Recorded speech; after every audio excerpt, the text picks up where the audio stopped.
Then phase 3. Yeah, sound good. Yeah, he's on your position. Yeah. Arne, Gary Neville after the game on Sunday labelled you as huge favourites for the title, so how do you see it now? Is that the first one he does, isn't it? First time he does so.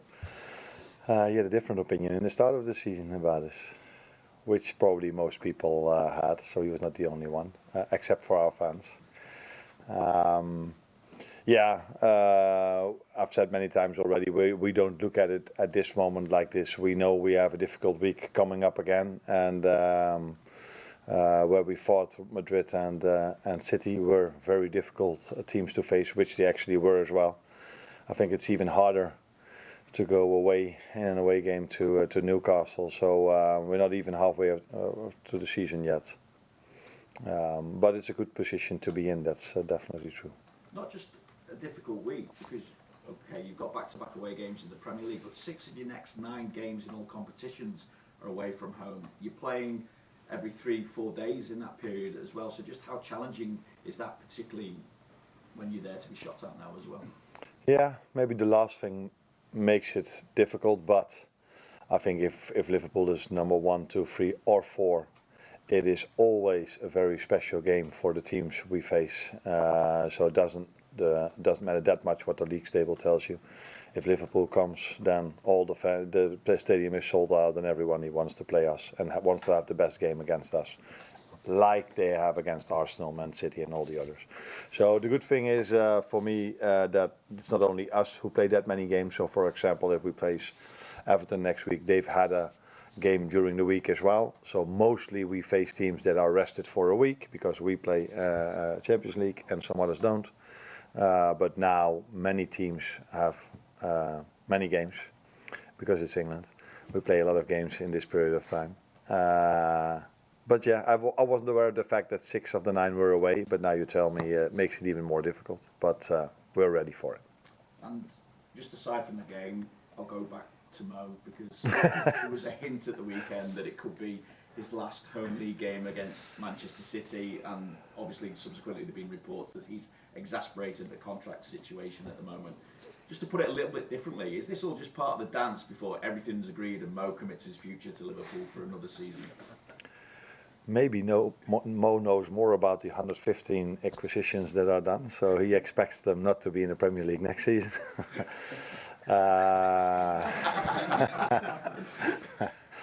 And I do expect them in the Premier League. No, I think the boring answer is always the same. This is not the place for me to talk about Mo's contract, and maybe I've said already too much about the joke I just made, so that will probably get the headlines. But it was a joke. I repeat, it was a joke. You're welcome. Any news in terms of injuries or players coming back, particularly as far as goalkeepers are concerned? Because you might have a big decision to make in a few weeks' time, maybe? I feel I always have a big decision to make in every lineup I have to make. So if you look at our last game against City, I didn't play Darwin, I didn't play Curtis, I didn't play Wata, I didn't play Harvey Elliott, so and Gerard Kwanzaa, and probably I forget 1 or 2 now, Tyler Morton. So it's always big decisions you have to make as a manager of Liverpool, because we have so many quality players. But I think I've been clear a few weeks ago about what my position is about our goalkeepers. But we're just waiting for the moment that Alisson is completely fit, because Cruyff is doing too well to put Alisson in goal if he's only on 50%, and that would not be good for Alisson and not be good for the team. So he's getting there. It might take a few more extra days, but he's getting closer and closer. And like I've always said, the end phase of a rehab is always the most the period where you feel like, okay, is he really there, or does he need a few extra days? But he will be in goal before the end of December, if things continue like they are now. After such an intense week where you've had 2 particularly big tests in Real Madrid and Manchester City, do you speak to the player? Do you look at things? Do you assess things in terms of making sure that nobody now takes the foot off the gas at all? Not as detailed as you say. You always, no matter how it goes in a season, you always keep your eye on the players who feels very well, who doesn't. But I think all the players have felt till now what we've done to secure this position we are having at the moment, to secure these wins, and they all know how hard they had to work for it. So if we would have done this by just playing on 50%, and it's so easy for us, then they might feel, we're just too good for this league. But that's definitely not what we feel. Against every team, no matter if it's City or Real Madrid, or it was Wolverhampton Wanderers or Nottingham Forest, we had to work really, really, really hard to get a result, and I think that keeps them with both feet on the ground. Is that the saying here as well? Yeah. Okay. You asked on Sunday about not getting carried away. How important is it that you have got players in this squad who've done all this before, won the league, the Premier League with Liverpool? How important is it to have those players there, and is it easy not to get carried away as well for the players?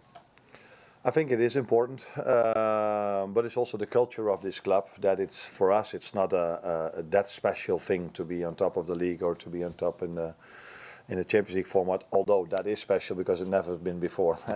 Normally you have a different group in the Champions League.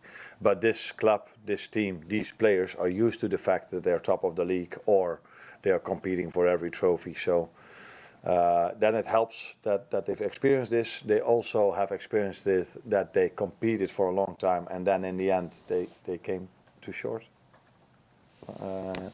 They couldn't manage to win it.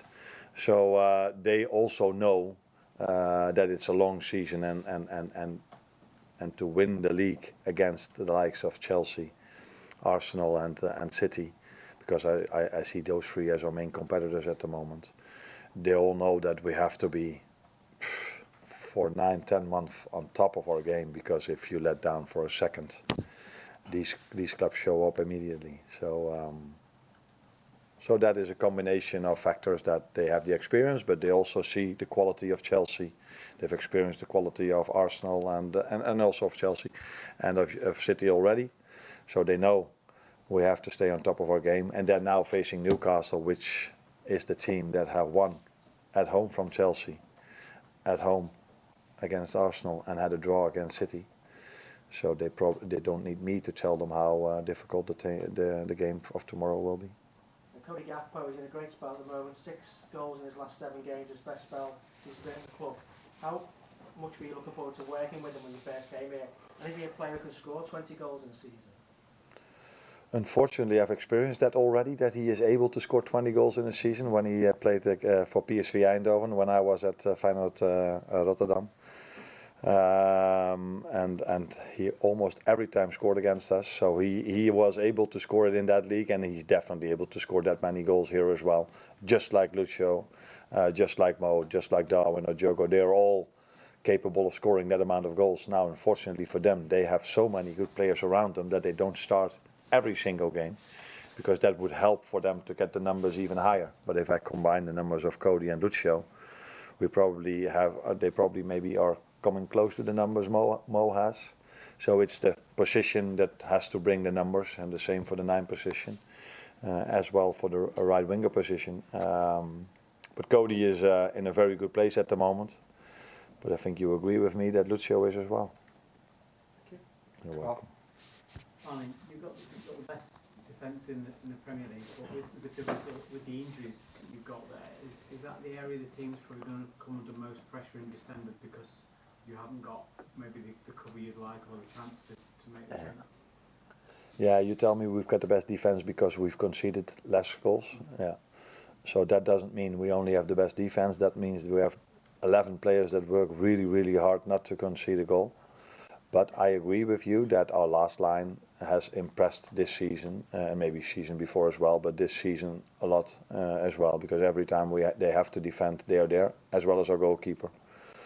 So yeah, if in another line, is that the way you say it? So midfield, attack or defense, we would have had this amount of injuries, that would have worried me as well, especially because I knew, and it's been just said, that we've got 9 games coming up in this month. So to go into that month with only 5 defenders is not ideal, but it's part of everyone's season. and we played just as many games in October in January. So yeah, whenever you have got some injuries in a certain line, it's always a bit of a worry. But I trust the players we are having now that they do everything they can to stay fit, and we have to take smart decisions in this as well to keep them available for this month, because if you face the likes of the clubs I just said, you cannot have a month where you don't have the results, because then they will be back. You've got the smart decisions. In terms of fullbacks, you haven't got a really genuine cover at fullbacks, and you brought Jarrell on to cover for Trent. Are you going to have to make some sort of smart decisions there in terms of covering the fullbacks, because you haven't got the genuine article there to come in? Yeah, it depends always on the result. If people judge it as smart, but we have to be creative. Maybe that's a better word to use. For the moment that we cannot use Trent. So last weekend against the City, we didn't thought it was smart to play Trent for 90 minutes after his injury, and that's probably going to be the same tomorrow and on Saturday as well. So then we have to be creative, and for me, playing Jarrell over there is not so creative. He's able to play there, but maybe for whatever reason, if we need Jarrell as a centre back because one of the centre backs can't continue the game, then we need to be even more creative. And if it works out, you would probably call it smart. If it doesn't, it's one of the stupidest things I've done till now. Hi Arne, I wanted to ask you about Mo Salah, a football question. Yeah. His goals and assists have been worth 20 Premier League points so far this season, and he's contributed to 53% of the total of the team. You mentioned that Cody Gakpo and Luis Diaz have got good goal scoring records, but is there a danger of perhaps an over-reliance on him when it comes to assists? Because I think he's nearly got 3 times as many as everyone else in the team. Is there a danger that we rely too much on him? Is that what you're saying? A bit, because but only for the fact that he can, because he's also a human being, and it happened to him last season that he can get an injury as well. And since Federico Chiesa has had a difficult start to the club because of injuries, we don't really have a replacement for Mo. The good thing is that Harvey Elliott is getting fitter and fitter again, and he played this position many times as well. So I'm not afraid that Mo, his numbers will drop at all. But when it comes to an injury of him, then we are in a better position on the left wing than we are at the right. But the good thing is Federico is also training with us again, is getting back, and Harvey is getting back. So, but the best thing that can happen to us is that just Mo stays fit and keeps producing these numbers. Arne, just back to the defensive team. Gomez obviously came in for Karate. He's not had loads of football this season, but every time he comes in, he's very put a foot wrong. How much of a testament is that to sort of his mentality, his quality, that he keeps coming in without necessarily having loads of rhythm and performing? Yeah, I think everybody sees his quality, but for exactly the reason you just said, it shows how his mentality is, how impressed I am by his mentality, because it's not always easy to come in during a game or to replace a player that did so well, and I think Konate did really well. And it's not for the first time he's experiencing this. So some players can do this for a season, and then they're like, yeah, now I want to play, I want to go somewhere else. And Joe is patient in a good way. He always makes sure he's ready whenever the club or his teammates need him, and that is special when it comes to his mentality, because not many players can do this for so many years that he has done this. But last season he played many games. I think you could call him a starter that season, and in some other seasons maybe he was more of the first choice, not the first, the second choice in every other position in the last line. And for him to keep doing this probably tells you a lot about his mentality, but also what he does on a daily basis in training sessions and at home to stay as fit as he is, because he's incredibly fit and ready to perform, and that is more special than people think it is. That's definitely true. That's one, Bill. You're in a really strong position in the league, and a lot of supporters saying to consolidate that position when January comes around, maybe to cover all bases, to add to the squad in some areas. As squad in January yet? We are having discussions every day, no matter if there's a window coming up or not. So we always talk about the team, which players we like, which players are maybe not in the best place. Fortunately, we talk more about the ones that do well, because almost all of them do really well. And yeah, it is a bit of a worry that 3 defenders are out at the moment. But the good thing is, if the window opens, the defenders are back. So